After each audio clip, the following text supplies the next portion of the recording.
قرآن دی بسفارش دربیا هلتا دا حشر پا میدان. أعوذ بالله من الشيطان الرجيم. بسم الله الرحمن الرحيم. الحمد لله رب العالمين الرحمن الرحيم مالك يوم الدين. صدق الله العظيم.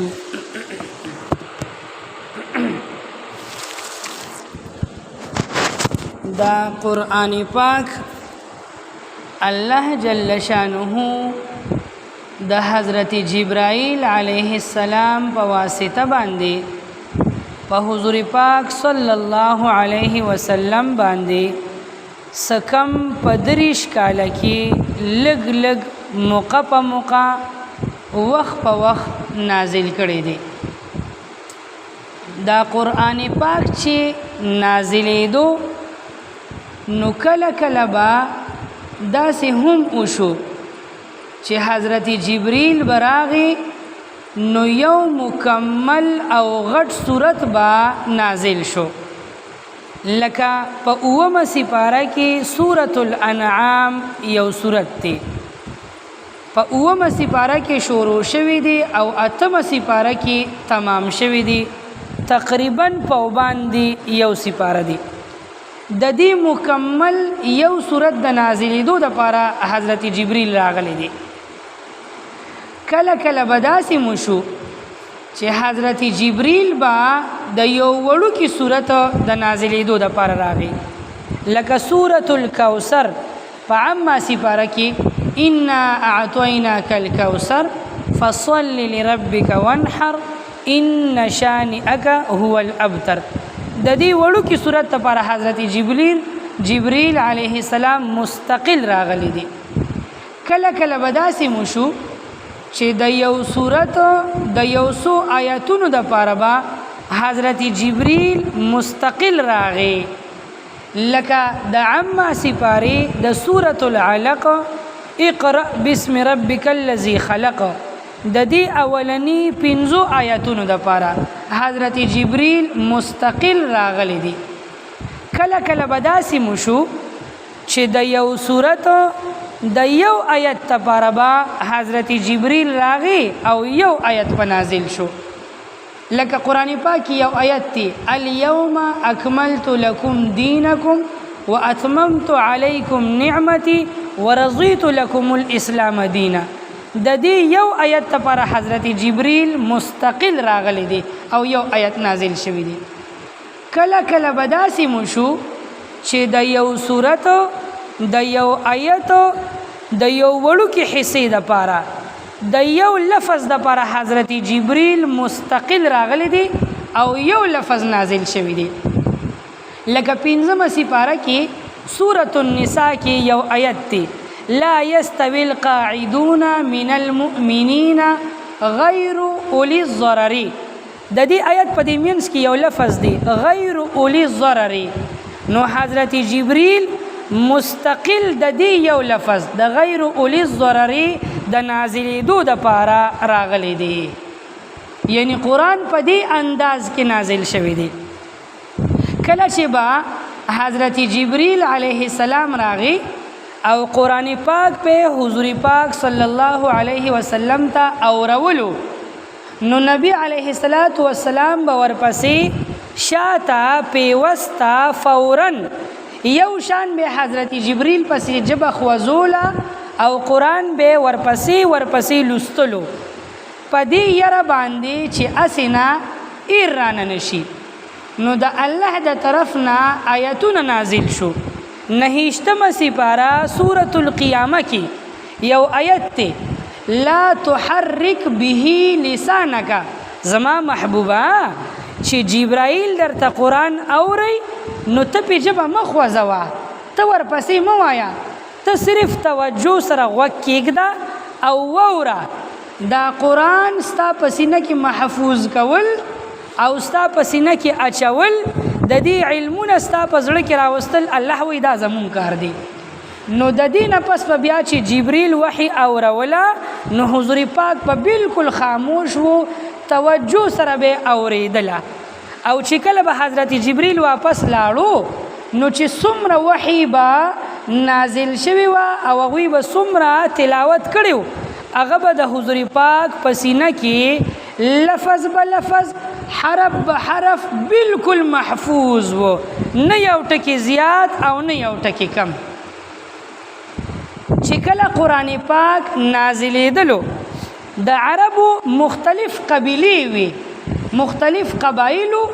او د هر چا عربي ژبه د یو بل نه لږه لږه مختلف وه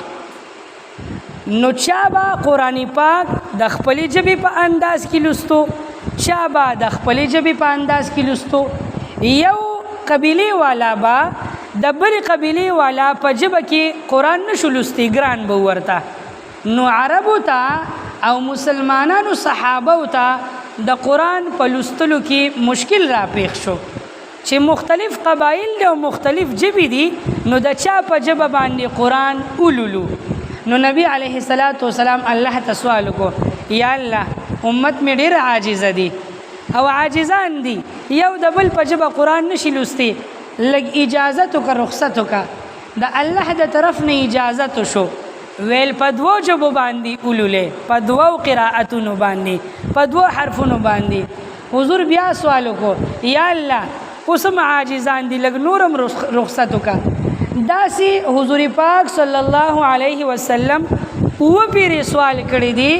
او د الله د طرف نه رخصت راتلو تر دې چې عربو ته په اوو قرائتونو سره د قرآن د لوستو اجازت ورکړی شو د دې مثال داسې دی که نه لکه زمونږ د پښتو ژبه ده یو پښتو ده مونږه مور ته څه وایو مور لږ داسې د خیبر طرف ته لاړ شه وزیرستان طرف ته هغوی مور ته څه وایي میر مونږه پلار ته پلار وایو هغوی پلار ته څه وایي پلور مونږه رور ته رور وایو هغوی رور ته څه وایي وریر مونږه ښځې ته ښځه وایو هغوی ښځې ته څه وایي ښځه څوک ورته ښځینه وایي نورو قبایلو ته لاړ شه هغې مور ته څه وایي بیبي بل کلي ته لاړ شه هغې مور ته څه وایي ابی بل کلي ته لاړ شه داسې لږ ښاریې طرف ته لاړ شه هغې مور ته څه وایي امي لږ داسې واپسې لږ ماډرن ښاریې ته لاړ شه هغې مور ته څه وایي ممي څوک ورته ممه دقه یو ابی ده دقه یو مور ده دقه یوه ښځه ده یو پښتو ده څومره نومونه راغلل اوس مونږ ته د مور په ځای د امیر لفظ ویل ډېر عجیبه ښکاري مونږ ته د مور په ځای د ابی ویل ادی ویل دا راته عجیبه ښکاري او ویل هم راته ګران وي ځکه عادت هم د خپلې ژبې جوړ شوي دی دقسې عرب هم وو نو د حضور پاک صلی الله علیه وسلم په دور کې صحابو ته په اوو قرائتونو سره د قرآن پاک د لوستلو اجازه ورکړې شوه دا زمونږ په دې بر صغیر کې ایشیا چې څه ته ویل کېږي پاکستان افغانستان هندوستان بنگلادیش بھارت وغیرہ په دې علاقو کې چې کوم مسلمانان دي او دا مونږ چې کوم قرآن پاک تلاوت کوو دا قرائت د قاری حفص رحمت الله علیه دی امام قاری حفص رحمت الله علیه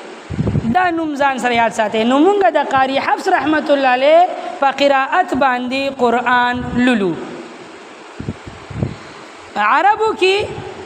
د عربو د قبایلو دا یو طریقې کار وو چې هغوی به د پلار نیکو شجره یاد ساتله په سوونو به ورته شجره یاده وه مونږ ته زیات نه زیات د پلار او د نیکه نوم یاد وي د قر نیکه نوم هم نه راځي د نیکه د پلار نوم چاله نه ورځي ډېر به کم وي ولې عادت نشته دا عربو دا عادت و هغوی به شجره د پلار نیکه یاد ساتله او دا خلاصه کې څاروي به یې ساتلي وو اسونه او اوښان پلار په نیکه به را روانو نو هغه اوښانو او اسونو له به یې نومونه ایښي وو چې دا اوښ د ده دا نوم دی او دی چې د کوم اوښ نه پیدا دی د ده د پلار دا نوم نو د هغه اوښانو د څاروو شجره نسب به مو ته یاد و دومره د زړه زور زیاتو د دې قوت حافظه دومره تیزه وه نو د اسلام په شروع زمانه کې چې قرآن پاک کله نازلېدو د ټولو نه زیات زور په دې خبره باندې راوړی شو چې دا قرآن پاک دی په یادو په حفظ باندې یاد کړی شي او حضور پاک به په خپل هم یادولو صحابه ته به هم ترغیب ورکو چې قرآن یادوي د نبی علیه الصلاۃ والسلام به خپل دا عادت وو چې رمضان براغي نو د رمضان د میاشتې پورې به چې څومره قرآن نازل شوی هغه به ټول په ټوله حضرت جبریل ته واورولو یعنی دور به وکړو او صحابه د قرآن په یادولو کې دومره د جذبینا او د شوق نه کار واخیستو چې بعض صحابه داسې وو چې هغوی خپل کور کلی وطن پرېښودي وو راغلي او په مسجد نبوي کې دیره شوي شپه او ورځ به صرف دقه کارو چې قرآن به یادولو دروځي او د شپې به په تهجدو کې لوستلو او دومره به لوستلو چې د خپې به وپړسېدي صحابه کرامو به د قرآن په یادولو کې دومره شوق کولو که یو صحابي ته یو مسلمانې زنانه ته به د نکاح پیغام راغی د واده رشته به ورپسې راغله نو هغې به جواب ورکو چې زه مهر نه غواړم د مهر په ځای ما ته قرآن پاک وښایه د خاوند نه به د مهر په ځای قرآن غوښتلو یعنی دی د قرآن سره د صحابه و محبتو حضرت عباده ابن صامت رضی الله تعالی عنہ ارشاد فرمای چې یو صحابي به هجرت وکړو او مدینه منورې ته براغی نو نبی علیه الصلاۃ والسلام با د مدینه انصاری صحابي سره کو او ته به وی د قرآن وخایا نو صحابه قرآن پاک ډیر په تیزه سره یاد کو په مسجد نبوي کې یو دونکاچه وا د خوري یو ډیبه وا صفه وته ویل کیږي د مدینه د غیر چاپیر علاقو نه مهاجر صحابه چې کور کلی وطن کټي پټي ارسي پرې خو دیو او مسجد نبوي کې دی رشیو صرف د اسلام او د دین او د قرآن د زده کړې لپاره تقریبا 300 صحابه کرامو دوی ته به اصحاب صفه وي دوی به په دغه دونکاچه ناستو او صرف قرآن به یادولو قرآن به لوستلو او فارغ وخت کې به د حضور پاک او د هغوی د بیبیانو خدمت کولو دې یادولو دومره فایده وکړله چې په لږ وخت کې په سوونو صحابه کرام د قرآن حافظان جوړ شو لکه په هغې کې خلفای راشدین حضرت عبدالله ابن عباس حضرت عبدالله ابن عمر حضرت عبدالله ابن مسعود حضرت طلحه حضرت زبیر حضرت سعد ابن ابی وقاص حضرت زید ابن ثابت او حضرت عائشہ حضرت حفصہ حضرت ام سلمہ رضی اللہ عنہم اجمعین دا مشهور صحابه دي د دین علاوه په سونو صحابه د قرآن حافظان شو دا د قرآن د یادولو یو طریقه اختیار کړی شو دې سره سره نبی علیه الصلاۃ والسلام قرآن صحابه ته د زبانی یادولو سره سره د لیکلو هم اهتمام کړی وو خو هغه وخت کې پریسخانی او چاپخانی نه وي او کاغذ هم دومره عام نو لکه دا نن سبا چې څومره عام دی خلکو چې به لیکل کول یا په اډوکو یا په کاڼي یا په سرمنه یا د قجرو په پاڼو باندې لیکل به یا په کپړه باندې به لیکل کېدل حضرت زید ابن ثابت رضی الله تعالی عنہ د حضور پاک صحابي دی وای زه به د حضور پاک صلی الله علیه وسلم سره ناستو ما چې پیغمبر علیه السلام باندې به وحی نازلېده نو د حضور پاک وجود به ګرم شو خوله به راغله رنگ به مبارک به زیړ شو او چې د وحی کیفیت په ختم شو نو ما ته به وی زیده اولیکه نو ما سره به د ساروي د ملا د پلن تخته اډوکي یا یو کاڼي یا د سرمن یو ټوکړه دا به را سره وه نو ما به په دې خپه کېښودله په یو لاس به مې ونیوه او په بل لاس به مې لیکل کول وی حضور پاک په تلاوت کولو ما به لیکلو د دې لیکلو په دوران کې به زما په دې خپه دومره زور راغی ما به وی چې ګنې دقه دې خپه مې ماته شوه او چې کله به لیکل پوره شو نو خپه به مې سپکه شوه نو حضور پاک به وي ووایه څه دې ولیکل نو چې ما به څه لیکلي و هغې ته به مې کتل او لوستل به مې نو که ذره برابر به غلطي کمې زیاتې راغلی نو نبی علیه السلام به هغه غلطي په ما باندې ټیکړه او بیا به وي شابه اوس نورو صحابو ته وایه چې هغوی یې یادوي او د حضرت زید ابن ثابت نه علاوه نور ګڼ شمېر صحابه کرام لکه خلفای راشدین حضرت